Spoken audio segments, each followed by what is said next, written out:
Hola, buenas, ¿qué tal? Buenos días, Joaquín. Santiago Vilella, eres farmacéutico en la localidad de La Lueza y además has investigado, has escrito varias publicaciones sobre la cultura, tradiciones en La Lueza y ahora con este nuevo proyecto colaborando, participando, que es el Museo del Esparto, que es toda una exposición y además con una publicación también de un libro, ¿no?, que explica esta actividad del esparto y del espartero y las esparteras. De momento lo has explicado muy bien. ¿Sí? Bueno, pues sí, el libro, yo he colaborado con toda la ilusión porque si llevo 42 años de farmacéutico aquí también ha sido porque el tema del esparto lo he oído desde el primer día. Además, hace unos 30 años, yo creo que más de 30 años, vino Eugenio Monesma, que hizo una gran labor. Reunió aquí a un montón de gente que lo colaboró para sus trabajos profesionales y a mí eso ya me impactó porque delante de la farmacia yo veía cómo iba haciendo los reportajes Eugenio Monesma y que además nos hemos apoyado mucho en él tanto por el material gráfico, tanto para el libro como para el museo etnográfico, del Esparto. Bueno, con el esparto aquí en La Lueza, sobre todo después de la contienda civil, fue muy importante porque se evitó la emigración, el carácter sacrificado de las gentes de La Lueza educó en la cultura del esparto y creo que fue una buena educación también para luego cuestión del desarrollo de la agricultura con el regadío y todo esto. Entonces nos hemos puesto, el libro ha sido más que nada pensando pues, que sea una guía también pues, para antes o para después de las visitas guiadas al Museo Etnológico, ¿de acuerdo? Hola Feliciano. Hola. ¿Qué tal? ¿Cómo estamos? Bien, ¿y tú? Aquí en La Lueza, en el Museo del Esparto, porque tú de pequeño has sido espartero y vas a buscar esparto. Sí. Yo empecé primero haciendo la sogueta. A los 8 años ya hacíamos la sogueta, después de salir del colegio hacíamos sogueta. Es el trenzado del esparto y convertirlo en cuerda, en soga, ¿no? En la sogueta que le llamamos nosotros para el cencejo. Y entonces, a partir de los 8 años ya hacíamos la sogueta. Y luego, a los 12 años aproximadamente, íbamos a recoger el esparto que arrancaba el hermano mayor, por ejemplo, a recoger el esparto y para llevarlo a tendederos y a llevar todo el proceso que hacíamos del esparto. Porque quedabais pronto por la mañana, ¿os organizabais para ir a buscar el esparto? Sí, para ir a buscar el esparto, lo primero que hacíamos cuando salíamos de la paridera, los arrancadores iban al Tajo directamente, que estaba fijado los 15 días primeros que empezábamos a arrancar, era el esfloreado. El esfloreado quería decir es arrancar la veta más larga. Y entonces los 15 días primeros lo hacíamos así y una vez que salíamos de la paridera, pues ya cada uno iba donde en el trozo que nos había marcado el que dirigía el equipo. Y después de los 15 días del arrancado, de ese arrancado, que era la veta más larga, ya podías ir por todo el monte hasta el resto del mes. Porque ibais principalmente en el mes de agosto. Llegábamos a la paridera el 31 de julio y empezábamos el 1 de agosto y terminábamos el día 30 de agosto. Y arrancabais principalmente el esparto, el albardín, que es más propio de aquí. Exacto, el albardín es este. Este es el albardín. Y esto, todo esto es el esparto. ¿Ves? El esparto nuestro es este. Sí, a ver que lo se pueda ver. ¿Ves? Sí. El esparto nuestro es este, que lleva unos peines muy fuertes. Y lleva unos fuertes, míralo. Sí, se ven aquí unos... Esto es muy la mata, esto es la mata. Sí. Y esto es, se arranca la parte la más larga sí. y queda la broza aquí.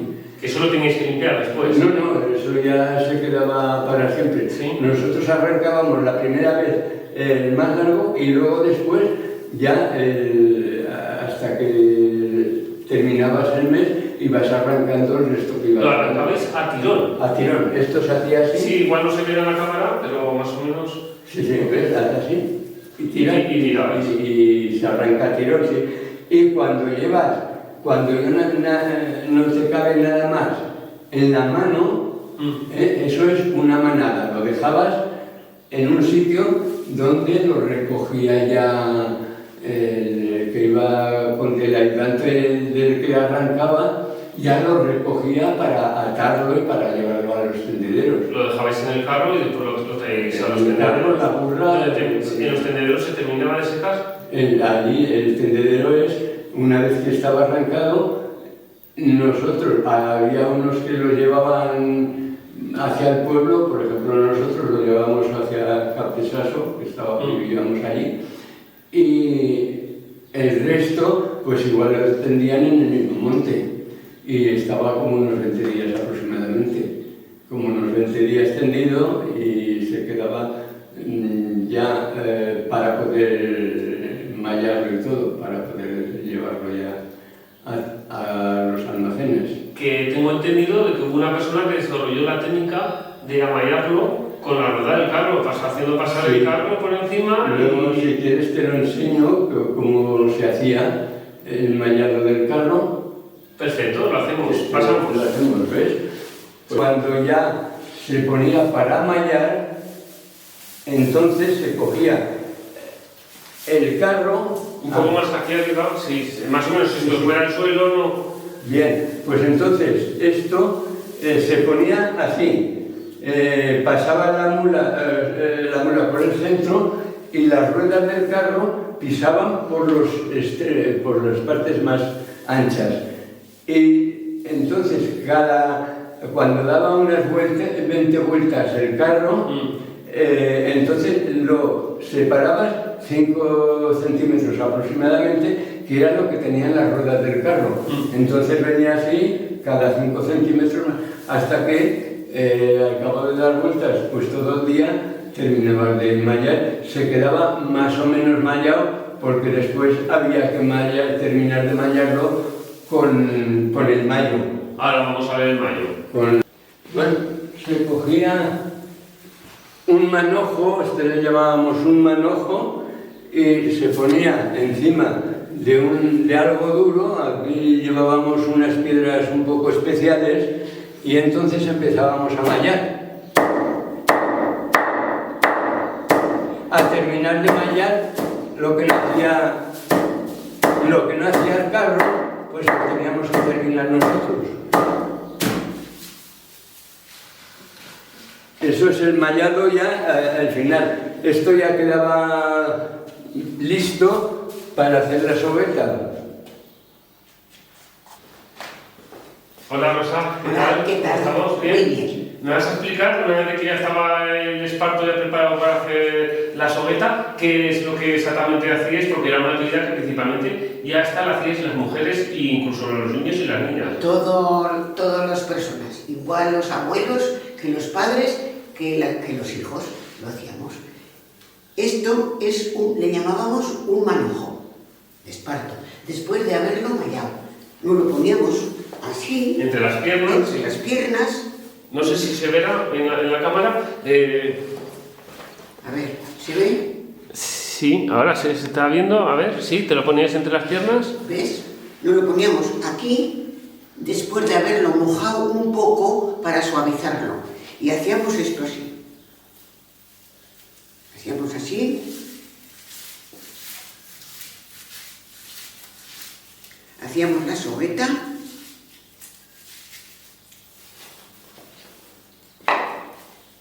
Lo atábamos en una piedra y continuábamos.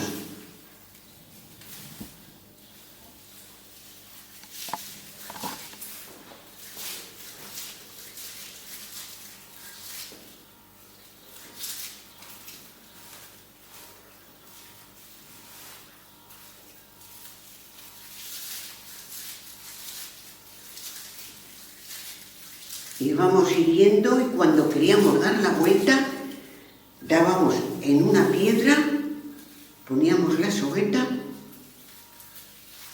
y continuábamos haciéndolo. ¿Ves?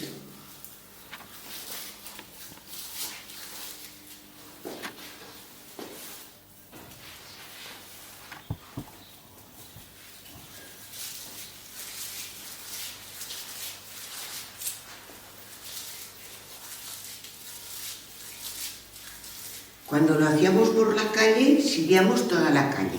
Pero si lo hacíamos dentro de casa, llamábamos tiradas, porque teníamos una piedra y ahora, por ejemplo, yo pondría la sogueta en la piedra y continuaba otra vez al otro lado. Y así hacíamos las tiradas.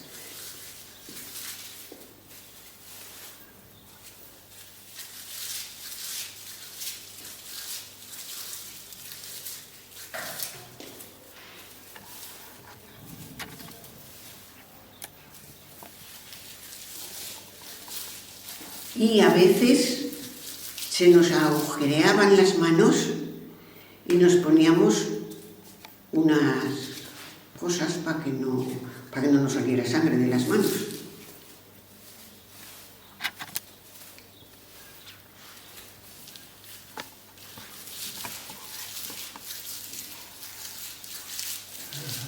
Bueno, ahora cogíamos la soga y para hacer los fascales los hacíamos así.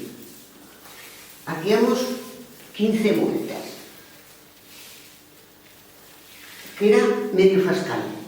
Si hacíamos 30 era un fascal. La pequeña era la sogueta más delgada porque se hacían los fajos más pequeños. Después la otra era un poco más grande porque se ataba la garba, lo que era la alfalfa y lo que era el trigo y todas esas cosas. Y la más larga era para la montaña, se mandaba para la montaña, porque allí la usaban también pues para la leña y todas esas cosas. Y esas son las 3 medidas que hacíamos: la pequeña, más floja la soga, la otra la hacíamos un poco mejor y la más larga, más gorda también. Esto le llamábamos un fascal. Y vamos, lo cortábamos. Sí. Y ahora esto poníamos unos ramos de esparto anudado aquí para poder atar los fajos.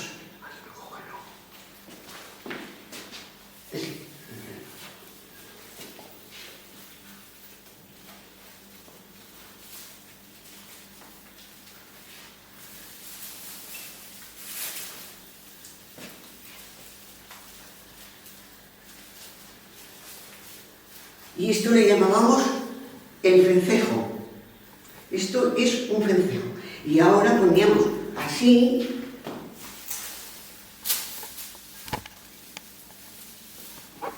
Y se ataba la sogueta y se ataba.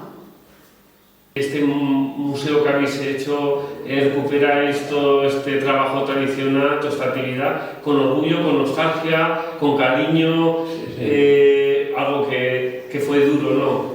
Esto fue muy duro porque, vamos, el hacer el esparto era duro, y el hacer la sogueta y mallado, todo ha sido muy duro. Incluso el arrancado, ¿no? El arrancado, salíamos del arrancado ya, de jovencicos, y después ya, como ha dicho Rosa, que ya hacíamos la sogueta por las cuadras y todo.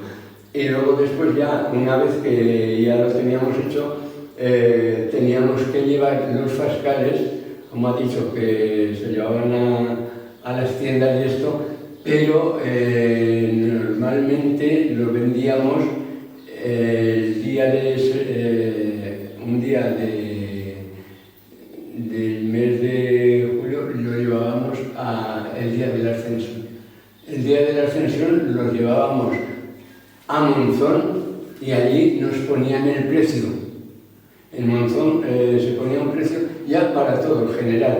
Entonces podías hacer la venta allí o después te la encargaban y lo llevabas ya por el tren o ya dependía de la cantidad que teníamos cada uno. Porque se vendía tanto la soga y la sogueta, como que también se vendía por otro lado a veces el esparto. No, el esparto suelto no se vendió. Bueno, el esparto suelto, cuando no teníamos en el invierno nada que hacer, entonces arrancábamos para el peso. Pero normalmente aquí lo fuerte era la sogueta. Era la transformación del producto. Así como en Sainina sí que se llevaban el esparto propiamente solamente arrancado, aquí se dio la particularidad de que además se transformaba en igual que los de Sainina lo arrancábamos nosotros también para el peso. Eso se llamaba para el peso. Ah, vale. El que arrancaba como los de Sainina, igual que nosotros cuando no tenías para el invierno el trabajo, pues ibas a arrancarlo. Pero esto era ya de otra forma. El arrancado de ese esparto, entonces, antes lo arrancábamos así, tirando. Pero para el peso lo arrancábamos así, por abajo. O sea, porque arrancábamos broza y todo. Y si iba un poco de tierra, mejor que pesaba más.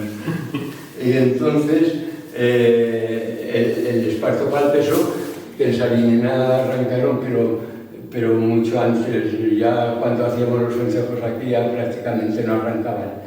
Hubo una temporada que arrancaban incluso con azadón, que arrancaban hasta la mata que estaba enronada. Hasta la raíz, ¿no? Hasta la raíz. Y eso, pero vamos, nosotros nada más éramos 3 o 4 casas las que íbamos a arrancar para el peso, o sea que se arrancaba muy poco. Entonces ya con los fascales cogíamos para venderlos, un fascal era 30 vencejos. Y entonces cogíamos 10 fascales y eso le llamábamos un fajo. Y esos fajos los llevamos, los fajos son sí, que se vean aquí a la cámara, si no se verán, así un poco en altura. Sí. El fajo es 10 fascales como este, se ponían 3 cuerdas, se ataban las siguientes veces y se ponían uno derecho y otro al otro lado para que estuviese bien atado. Para que se moviese. Y entonces ya los vendíamos así, esos se vendían ya directamente, ya no es como los otros, que los que llevábamos a la tienda llevabas un fascal solo o medio fascal.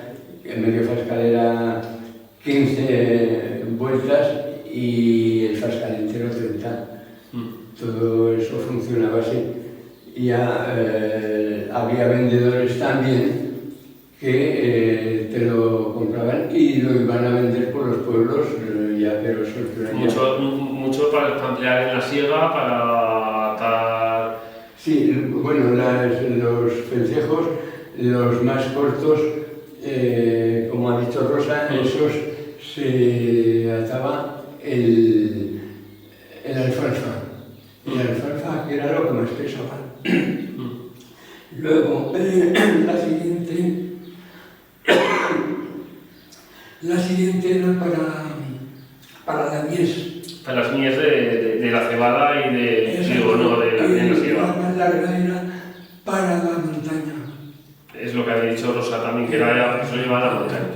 Eso se vendía así, normalmente, sí.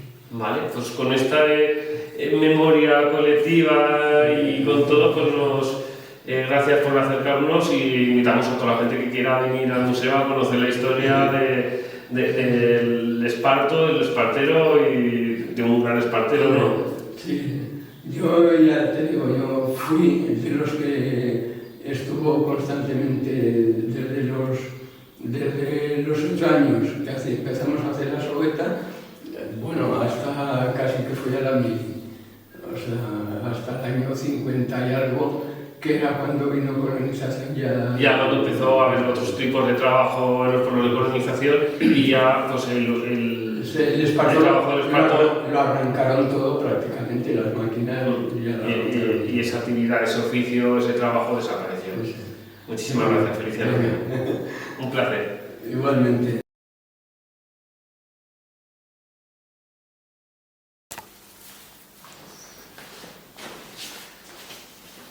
¿Qué ha significado el esparto para la gente, para vosotros? Fue muy importante porque al final fue una actividad que lo vendíais, era una fuente de ingresos. Pues sí, nos hizo la vida muy bien, porque podíamos con los vencejos, íbamos a la tienda, nos daban el comestible que queríamos, que necesitábamos. Y también, si no necesitábamos comida, nos daban el dinero pues para ir a comprarnos la ropa o lo que fuese menester. Pero fue un trabajo duro. Fue un trabajo duro, pero nos sirvió para que no nos faltase nada, ni de comida ni de vestimenta. Y después también era una actividad, un trabajo que realizabais todos juntos, ¿no? Todos. Toda la calle, la familia. Por la calle nos hacíamos, que les llamábamos las tiradas, y les hacíamos. Y después, en el invierno, la hacíamos después de cenar. ¿Y dónde íbamos? A las cuadras donde estaban las caballerías, porque así no teníamos frío. Y hacíamos ahí la sobreta. Y al otro día, o sea, al día siguiente, ya íbamos a la tienda y también había 2 casas que solo compraban la sobreta, los vencejos, y nos daban el dinero. Y eso fue que no nos hizo falta nada con ese trabajo. Era duro, pero no nos hizo falta nada. Muchas gracias, Rosa. Gracias. Lo he dicho bien.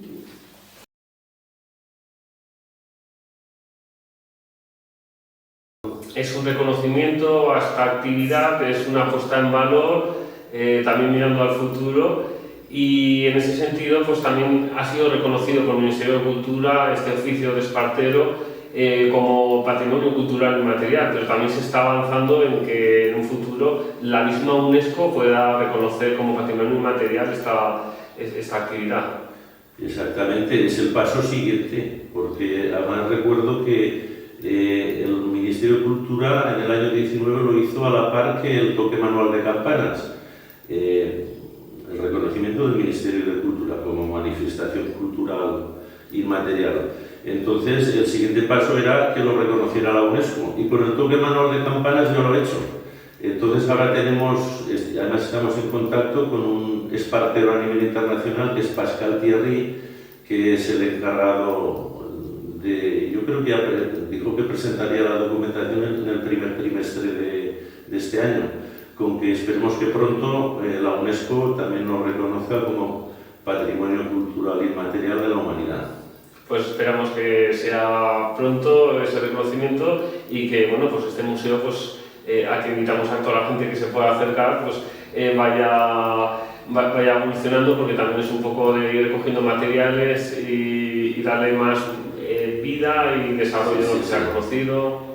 El museo se quiere ampliar con más materiales, con más donaciones, y yo creo que el hecho de que hayan visto este comienzo irán apareciendo nuevas donaciones de materiales o de ideas, y además incluso si tenemos que comprar algunas cosas, pues también lo haremos.